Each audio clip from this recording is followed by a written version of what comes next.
दुनिया में सबसे बढ़िया धंधा है कथा कहना भी। जिसका नमस्कार बिजनेस नहीं चल रहा हमारे साथ चलो।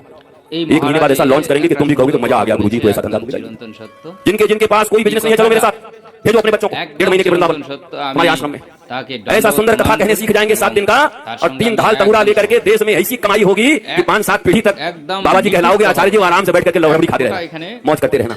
पर उन कथाओं से भारत में मंगल नहीं हो रहा है। আপনি মিলিয়ে वो कथा দেখতে और कथा পারেন। बढ़ा रही है। নমস্কার মহারাজজি। এই মহারাজে একটা সুন্দর কথা বলেছে, একদম চিরন্তন সত্য। এই কথাটা একদম চিরন্তন সত্য। আমি তাকে দণ্ডবোধ প্রণাম করি এবং তার সঙ্গে আমি একদম সহমত। একদম নিখুঁত কথা বলেছেন, এক ফোঁটা এখানে মানে ভেজাল নেই কথাটা। আপনি মিলিয়ে দেখতে পারেন। বর্তমান বাজারে কীর্তনের অভাব নেই, কথাবাচকের অভাব নেই, কিন্তু সব ধান্দা, শুধু পয়সার ধান্দা। ধান্দা ছাড়াই আর কিছু চলছে না। সঠিকভাবে কথাবার্তা পর্যন্ত বলতে জানে না, সে বলে কথাবাচক, ভাগবত পাঠক।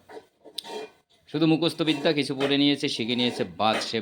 আর আমাদের মতো সাধারণ কিছু মানুষ সেই কথাবাচকের পায়ে পড়ে কি না বলবে। আরে সাধু কাকে বলে? আগে সাধু জানতে হবে, সাধুর সংজ্ঞা জানতে হবে, তারপরে না সব কিছু। আমরা শুধু দেখি যে কথাবাচক, বাজ, ওর পিছনে পড়ে যাই। সে সাধু হয়ে গেছে। ভগবান যেন তার উপরে একেবারে অসীম কৃপা রেখে রেখেছে।